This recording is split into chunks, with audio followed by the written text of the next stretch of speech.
Davie Shipyard joins Irving, Seaspan in National Shipbuilding Program. We are going to be building ships here for a long time, right here in Quebec, says Trudeau.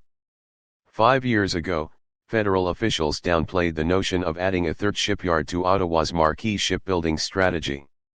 Instead, they called the idea a policy refresh. Subscribe our YouTube channel and click our bell icon for new videos. They called the idea a policy refresh. Prime Minister Justin Trudeau still presented it Tuesday as a major step forward in the country's industrial policy, one of particular economic and political significance to Quebec. The Davie Shipyard in Lévis, Quebec, now joins Irving Shipbuilding of Halifax and Seaspan Shipyards of Vancouver in the shipbuilding program. It's the culmination of a political and corporate battle that's lasted nearly a dozen years ever since Davie, the country's largest shipyard, was left out of the federal strategy of designating go-to shipyards for the construction of government vessels. We are going to be building ships here for a long time, right here in Quebec, Trudeau said to a hall full. Subscribe our YouTube channel and click our bell icon for new videos. Going to be building ships here for a long time, right here in Quebec, Trudeau said to a hall full of shipyard workers in Lévis on Tuesday.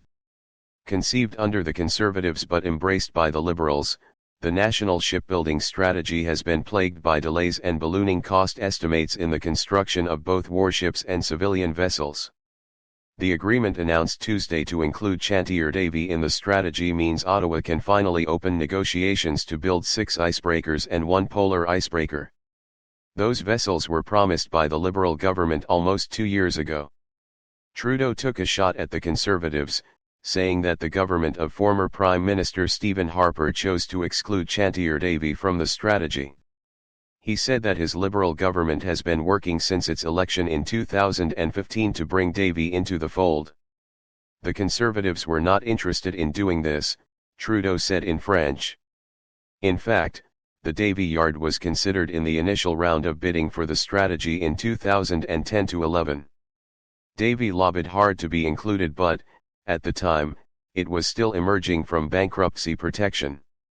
A year after the strategy was launched, the Quebec company, with its finances in order, was bought by new owners who peppered federal officials over the years with unsolicited proposals to build and repair ships.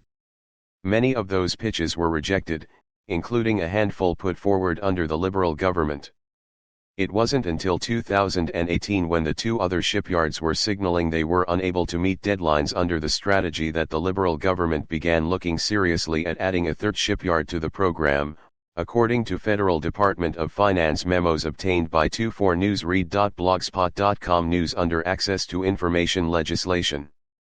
It was referred to opaquely as a policy refresh in a heavily redacted memo dated January 23, 2018. The Davie Shipyard was also once at the center of the now-dropped criminal case against former Vice Admiral Mark Norman, who was accused early in the Liberal mandate of leaking cabinet secrets related to the refit of a civilian supply ship for use by the Navy. The Liberal government announced in August 2019 that it would add another shipyard to the program and said it planned to have its due diligence and inspection completed by the end of 2020. That deadline was extended several times. Meanwhile, the Canadian Coast Guard has struggled to keep its decades-old fleet of icebreakers operational. One of the first reports presented to Trudeau's new government in early 2016 was a dire assessment of the state of the Coast Guard. The statutory Transport Canada assessment, tabled in the House of Commons, said the fleet was understaffed and desperately in need of new ships. Under the National Shipbuilding and Procurement Strategy, which requires the Canadian Coast Guard to purchase ships from Canadian shipyards, it can only replace 1 ship a year, at most, said the report. At that rate, the median age of the fleet will not decrease. Other strategies, such as outsourcing or leasing, are not part of the strategy and thus cannot be deployed to meet short-term requirements.